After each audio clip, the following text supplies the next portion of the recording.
बहुत साल पहले की बात है। सुंदरबन के जंगल में शेर खान का शासन था। शेर खान दिल का बहुत अच्छा था। शेर खान हमेशा जंगल के जानवरों का ख्याल रखता था। एक सियार शेर खान का वफादार मंत्री था। वह जंगल में घूमता और सारे समाचार लाकर शेर खान को देता रहता था। एक दिन सियार शेर खान के पास आया और कहा, महाराज, जंगल के सभी जानवर कह रहे हैं आपके बाद इस सिंहासन पर कौन बैठेगा। इसीलिए ये सब कह रहे हैं कि आपकी शादी हो जानी चाहिए, क्योंकि आपका संतान ही आगे चलकर इस जंगल का राजा बनेगा। हाँ, जंगल की जानवर सही कह रहे हैं। मेरा संतान ही आगे चलकर इस जंगल का राजा बनेगा, इसीलिए मैं अवश्य शादी करूंगा। तुम शादी की तैयारियां करो। फिर शेर खान की शादी बड़ी ही धूमधाम से हो रहे थे। जंगल के सभी जानवरों को शादी में बुलाया गया था। सिर्फ एक छोटे से चूहे को छोड़कर शादी में बहुत सारा खाने पीने का इंतजाम किया गया था। सभी जानवर पेट भर खाना खाया। इधर चूहा को निमंत्रण न मिलने के कारण वह बहुत गुस्से में था। ये शेर तो बड़ा ही घमंडी निकला। उसने मुझे शादी में ना बुलाकर मेरा अपमान किया है।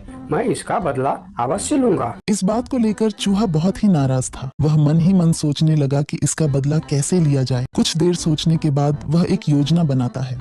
मैं भी शादी करूंगा। हाँ, मैं भी शादी करूंगा। बड़ी धूमधाम से शादी करूंगा और शादी में उस शेर को छोड़ के सभी को आमंत्रित करूंगा। हाँ, यही ठीक रहेगा। फिर चूहे ने शादी करने का फैसला कर लिया और वह अपने लिए एक दुल्हन ढूंढने निकल पड़ा। थोड़ी दूर जाने के बाद उसे एक दुल्हन दिखाई पड़ा। फिर चूहे ने उसके पास जाकर कहा, शादी तो मैं कर लूं, लेकिन इसके साथ से तो मैं बिल्कुल नहीं शादी करूंगा। मेरी दुल्हन तो उस घमंडी शेर के दुल्हन से भी सुंदर और शक्तिशाली होनी चाहिए। फिर चूहा आगे जाकर एक पेड़ के नीचे रुक गया। दुल्हन की खोज को लेकर चूहा चिंतित हो गया। वह सोच रहा था कि भला इतनी सुंदर और शक्तिशाली दुल्हन उसे कहाँ मिलेगा। यह सोचते सोचते वह चल ही रहा था कि उसकी नजर आसमान की तरफ गई। उसने देखा कि सूर्य भगवान आसमान में चमक रहे हैं।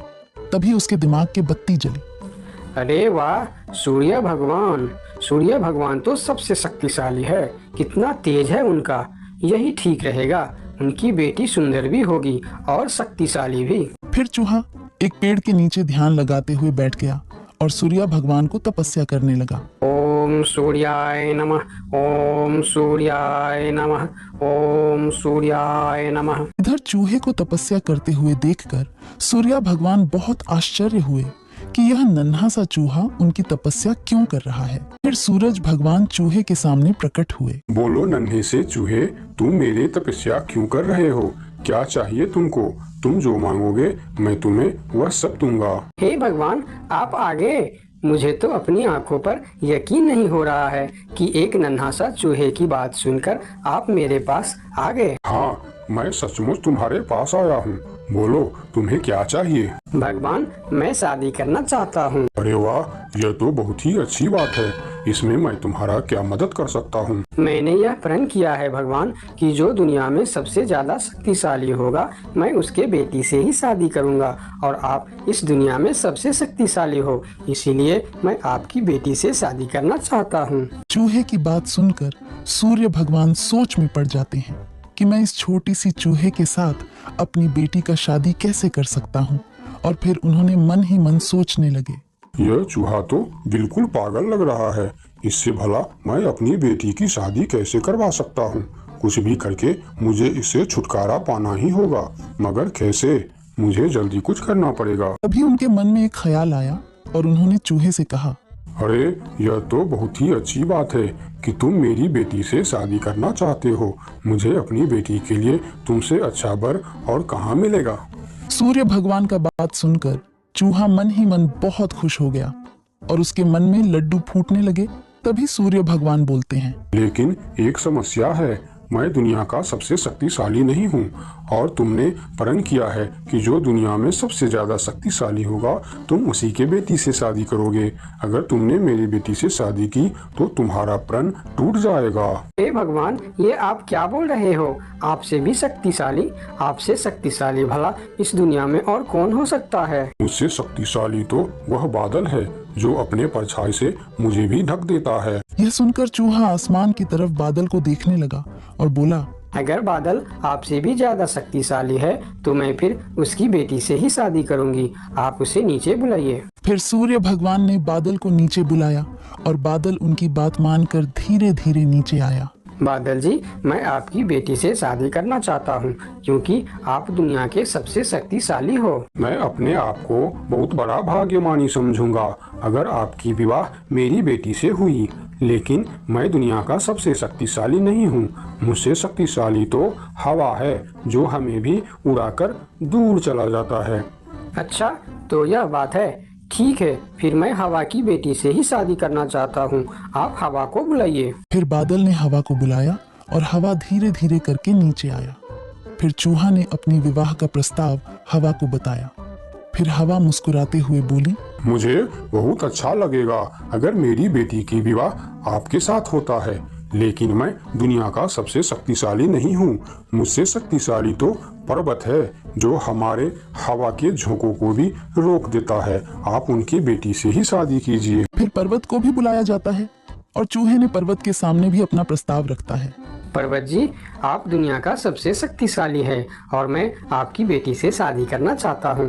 क्या आपको कोई ऐतराज है? मुझे भला क्या ऐतराज हो सकता है? आप मेरी बेटी से विवाह करना चाहते हैं, यह बहुत ही अच्छी बात है, लेकिन मैं भी दुनिया का सबसे शक्तिशाली नहीं हूँ। आप क्या कह रहे हैं? मैं यकीन नहीं कर सकता कि आपसे शक्तिशाली भी दुनिया में और कोई होगा। हाँ है, मेरे शिखर पर एक मोटा सा चूहा रहता है। वह मुझे रोज कुतर कुतर के वहाँ एक बड़ा सा सुरंग बना लिया है और उसमें अपने बच्चों और परिवार के साथ रहता है। वह मुझसे भी शक्तिशाली है। आप उसी के बेटी से क्यों नहीं शादी कर लेते? अगर ऐसी बात है तो फिर आप मुझे ले चलो उसके पास। मैं उसके बेटी से ही शादी करना चाहता हूँ। फिर सब मिलकर उस मोटे चूहे के पास जाता है और उसके पास उस नन्हा सा चूहा का शादी का प्रस्ताव रखता है। फिर जब नन्हा चूहा उस मोटे चूहा की बेटी को देखते हैं तो वह उसे बहुत पसंद आता है और फिर उन दोनों का शादी बहुत ही धूमधाम से होता है। नन्हे चूहे ने जंगल की सारे जानवरों को निमंत्रण दिया, लेकिन शेर से बदला लेने के लिए उसने उनको निमंत्रण नहीं भेजा। जब शेर खान को इस बात की खबर होती है तो शेर खान बहुत ही गुस्सा हो जाता है और अगले दिन सियार को उस चूहे के पास भेजता है और बोलता है, उस चूहे को कल मेरी दरबार में हाजिर करो। अगले दिन सियार उस चूहे को बुलाने के लिए उसके घर पर जाता है। अरे चूहा भाई, तुमको शेर खान ने याद किया है, जल्दी चलो। चूहा सियार के साथ शेर खान के दरबार में जाता है। उसे देखते ही शेर खान चिल्लाकर बोलते हैं, चूहे चूहे, तुम्हारी इतनी बड़ी दुस्साहस! तुमने अपनी शादी में जंगल की सभी पक्षी और जानवरों को निमंत्रण दिया और तुमने मुझे बुलाना सही नहीं समझा। मैं इस जंगल का राजा हूँ और सबसे शक्तिशाली भी। अगर मैं चाहूँ तो तुमको एक झटके में खत्म कर सकता हूँ।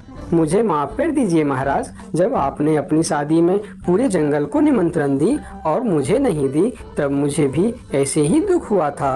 यही एहसास दिलाने के लिए मैंने आपको निमंत्रण नहीं दिया। मुझे माफ कर दीजिए। क्यों रे सियार, तूने ऐसा क्यों किया? मैंने तो तुमको बोल दिया था कि जंगल के कोई भी पशु पक्षी छूटनी नहीं चाहिए।